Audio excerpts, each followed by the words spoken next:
ओम नमो भगवते वासुदेवाय। तो आज हम लोग श्रीमद् भागवतम के इस तृतीय स्कंद के 8वें अध्याय का 16वां और 17वां हम लोग श्लोक लेते हैं। हम लोग ब्रह्मा जी के बारे में जान रहे हैं इन श्लोकों में। तस्या सचाम्बोरुह कर्णिकाया मवस्थितो लोकं पश्यमाना परिक्रमन् व्योम्नि बिभ्रत नेत्राश्च स्त्वारिलेभेन नुदिसम्मुखानि। तो हम लोग जाने कि भगवान की नाभि कमल से एक कमल का फूल निकला और वही उस कमल के पुष्प पर ही कौन, ब्रह्मा जी बैठे हुए हैं। तो कमल के फूल से उत्पन्न जैसे ब्रह्मा जी हुए तो वो जगत को एकदम से देख नहीं सके। हम लोगों ने पढ़ा था ना कि ब्रह्मा जी नाभि कमल से भगवान के निकले और ब्रह्मा जी सबसे पहले तो ब्रह्मा जी समझ ही नहीं पाए हम कौन हैं। उन्हें यही नहीं पता कि हम कौन हैं, हम ब्रह्मा हैं, हम कौन हैं, क्योंकि वो एकदम प्रकट कर दिया भगवान ने अपने नाभि कमल से और अभी उनको कोई ज्ञान तो दिया नहीं था भगवान ने। तो अब उन्हें पता ही नहीं कि हम कौन हैं, कहाँ से आए, किस लिए आए। तो वो बार बार वो जो कमल की नाल होती है उसके अंदर बार बार जा रहे, नीचे तक आ रहे, जा रहे नीचे। वो 1000 वर्ष तक, मतलब एक युग बीत गया और वो ऐसे ही करते रहे, ऊपर जाए नीचे जाए, उन्हें कुछ पता ही नहीं चल पा रहा कि हो क्या, हम कहाँ से आए क्या। फिर केवल एक आवाज आई, जप। मतलब फिर वो तो भगवान ने ही ज्ञान दे दिया कि जप जैसे करके आवाज आई तो ब्रह्मा जी अपना जो है जाप करने लगे। ब्रह्मा जी फिर जब उन्होंने कई वर्षों तक फिर 1000 वर्षों तक शायद नाम जप किया ब्रह्मा जी ने, तब फिर भगवान ने फिर उन्हें उनकी तपस्या से खुश हुए। तो सोचो कि ब्रह्मा जी की भी बिना तपस्या के कुछ नहीं जान पाए। तब कहीं फिर भगवान ने ब्रह्मा जी को ज्ञान दिया। बहुत अच्छी अच्छी आगे के अगले अध्याय में स्तुतियाँ आएंगी कि ब्रह्मा जी फिर कहते कि जब भगवान बताते कि तुम्हें सृष्टि करनी है तो ब्रह्मा जी उस सृष्टि के बारे में स्तुति करते हैं। फिर ब्रह्मा जी ये भी कहते हैं कि मुझे कभी इसके लिए घमंड ना आए कि मैं ये कर रहा हूँ। तो मतलब इस तरीके से आगे आता है। तो हाँ, तो ब्रह्मा जी उस जगत को नहीं देख पा रहे। तो ऐसे हुए जैसे कमल पे बैठे तो आगे पीछे दाएं बाएं कुछ नहीं देख पा रहे थे, पूरे जगत में कुछ भी नहीं देख पा रहे थे। आगे सिर था, तो जैसे ही उन्होंने बगल में ऐसे साइड से देखना चाहा तो वहाँ एक उनका सिर प्रकट हो गया।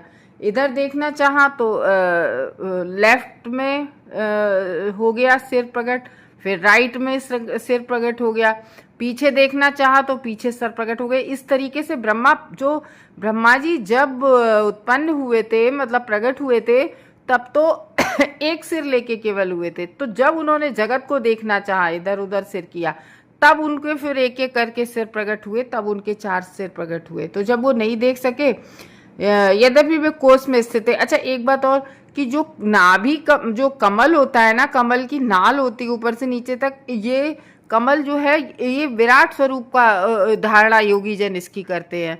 क्योंकि जो 14 लोक होते हैं ना, 7 ऊपर के 7 नीचे के, तो इसी वो लोक सब इसी भगवान इसी कमल की डंडी में ही सारे जो है माने जाते हैं।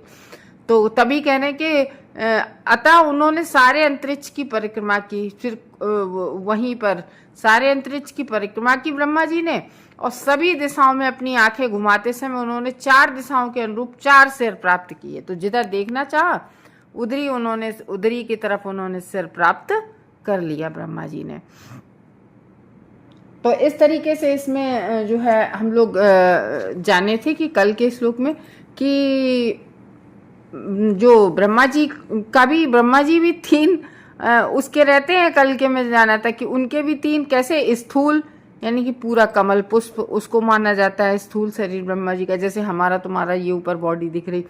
सूक्ष्म जो हिरण्यगर्भ भगवान का होता है, और इस तरीके से जो सारे लोकांतर होते हैं वो पूरे कमल के उसमें होते हैं। और एक जो है जो स्वयं ब्रह्मा जी स्वयं साक्षात दिखते हैं, मुंह वाले, 4 मुख वाले। तभी तो कहा जाता है पाताल मेदस्य पाद मूलम, भगवान का जो विराट स्वरूप की योगी जन धारणा करते हैं वो पाताल को भगवान के सबसे नीचे पैर मानते हैं। ऐसे ही करके पूरा ऊपर तक का हिस्सा वो 14 लोकों में विराट स्वरूप को बांट देते हैं, उसकी धारणा करते हैं। तो प्रलय के समय ये कमल की सूक्ष्म रूप से घुल मिल जाते। जब प्रलय होती है तो वही जैसे नहीं बलून में ऐसे समझो कि जब वो मेले में आप जाओ, छोटे छोटे बच्चे बांसुरी लिए रहते हैं, उस बांसुरी में एक बलून बांध के बेचा जाता है। तो वो जब बांसुरी बजाते हैं तो उस बलून में, हल्के से बलून में हवा भरती है, तो वो थोड़ा फूलता है और फिर एकदम जब बजाना बंद कर देते हैं, सांस अंदर लेते हैं, तो वो बलून फिर बंद हो जाता है। तो इसी तरीके से जब प्रलय काल आती है तो वही नाभि कमल, जो कमल होता है, वो फिर अंदर घुल मिल जाता है भगवान में ही। प्रलय के समय सूक्ष्म रूप से घुल मिल जाता है और भगवान के ही अंदर प्रवेश कर जाता है। तो इस तरीके से पैदा हुए एक मुख से प्रकट हुए 4 मुख ब्रह्मा जी के, और उस कमल कर्णिका के मध्य स्थान में कुंज में अवस्थित रहे। और ब्रह्मा जी जो है लोकों को, जो लोक होते हैं ना 14 लोक, तो आकाश में नहीं देख पाए जब, तो लोक निरीक्षण उन्हें करना था ना कि चारों तरफ क्या है। तो जैसे नहीं अपन लोग नेत्र घुमाते हैं, नेत्रों को विचलित करते हैं, इधर देख ले उधर देख लें, और तो इस तरीके से फिर इसलिए फिर उनके सिर जैसे ही जिधर भी देखना चाहा उधर उनकी जो है गर्दन उनकी प्रकट हो गई, और तो इस तरीके से वो चारों तरफ ब्रह्मा जी देख सके। अब हम लोग नेक्स्ट एक और श्लोक में जानते हैं क्या होता है। तस्मादुगान्त स्वसनावघूर्णं जलोर्मिर्चिका सलिलाद्विरूढम् उपाश्रिता कञ्चमुलोकतत्त्वं नात्मानमद्धा विददादिदेवा। तो उस कमल पर, जिस कमल पर ब्रह्मा जी स्थित थे, तो ना तो सृष्टि को, ना कमल को, ना ही अपने आप को समझ नहीं पाए भगवान। और ब्रह्मा जी युग के अंत में जब प्रलय वायु जैसे नहीं चलती है, जब युग का अंत होता है तो एक बहुत तेज वायु चलती है, प्रलय। आप गांव में गए होंगे कभी कभी, मई जून में ना ऐसे नहीं ऐसे गोल गोल हवा के वो बवंडर से बनते हैं, मिट्टी धूल होकी ऐसे। और हम लोग जब छोटे थे तो हम लोग कहते थे इस बवंडर में नहीं फंसना, इसमें भूत होते हैं, ऐसे करके गांव में जाते थे तो ऐसे बच्चे और हम लोगों से कहते थे अरे इसमें भूत होता है, इसके बीच से नहीं निकलना। तो वो वायु का जो बवंडर टाइप का जो बनता था, तो ऐसे युग के अंत में प्रलय वायु जल तथा कमल को बड़ी बड़ी भंवरों से हिलाने लगे। तो जो नहीं कमल को बड़ी बड़ी भंवरें, जल, और फिर इसी तरीके से जैसे बवंडर सा बनता है ना, वायु बहुत तेज चलती है, उसी तरीके से जल में ना तरंगें सी उठती हैं, ऐसे गोल गोल होके ऐसी तरंगें सी उठती हैं बहुत तेज। तो उस वो तेज तेज तरंगें उड़ रही थी, तो उससे जो है वो कमल का पुष्प था वो विचलित हो रहा था, चारों तरफ हिल रहा था, जो जल में वो कमल का फूल था। तो वही कह रहे हैं कि एक युग, एक पूरे युग की तपस्या से नहीं जब समझ आया ब्रह्मा जी को, तो हम सबको कैसे समझ में आएगा। तो सोचो हम लोगों को शास्त्रों को पढ़ने की कितनी आवश्यकता है, हम लोगों को कैसे कुछ समझ में आएगा। हम लोगों को भगवान ने आँख, नाक, कान, मुंह, जिह्वा सब कुछ दी है ना, तो हम लोग क्या सोचते हैं कि हम लोगों को भगवान ने इंद्रिय तृप्ति के लिए दिया है, आँखों से अच्छी अच्छी चीज़ें देखें, सुंदर सुंदर चीज़ें देखें केवल, हैं। और कभी कभी हम लोग क्या सोचते हैं, मूवी भी देखने चले जाते हैं ना, तो जिह्वा हम सोचते हैं भगवान ने हमें बड़ा अच्छा अच्छा केवल खाने के लिए दी है। मतलब कहने का ये मतलब है कि हमारी जितनी भी इंद्रियां हैं वो सब हमें अपनी इंद्रिय तृप्ति करने के लिए मिली हैं। हम लोगों का यही तो विचार होता है, लेकिन ये नहीं पता है कि ये इंद्रियां किस लिए दी हैं भगवान ने, ताकि हम भगवान के दर्शन करें, हैं, इस जिह्वा से भगवान का नाम जप करें। लेकिन हम लोग अपने उसको सोचते हैं। तो मैत्रेय ऋषि विदुर को बता रहे कि अरे बड़े आश्चर्य की बात है, अहो, कि युग के अंत में प्रलय की वायु गति के कारण उसको जब ज्योग्राफी की किताब पढ़ते हैं 12 में, तो उस बवंडर टाइप का जो बनता है उसको हरिकेन बोलते हैं, ज्योग्राफी जो हमारी लोगों की पढ़ने वाली भाषा में। तो वो हो रहे थे और जल भी बन रहे थे, जल में भंवर भी बन रहे थे, तरंगों के समूह जो हैं वो इकट्ठे इकट्ठे बन रहे थे। तो ऐसे उस जल से विशेष रूप से जो उत्पन्न कमल था, तो उस कमल के ऊपर ही वो बैठे हुए थे। कौन? ब्रह्मा जी। तो जब उस पर बैठे हुए थे, उसी कमल पर जो लहरों से बहुत हिल रहा था, तो उस पर बैठे हुए थे, तो ब्रह्मा जी जो है लोकात्मक परम तत्व को और स्वयं को साक्षात रूप में जो स्वयं थे, जो उसको नहीं जान पा रहे थे ब्रह्मा जी।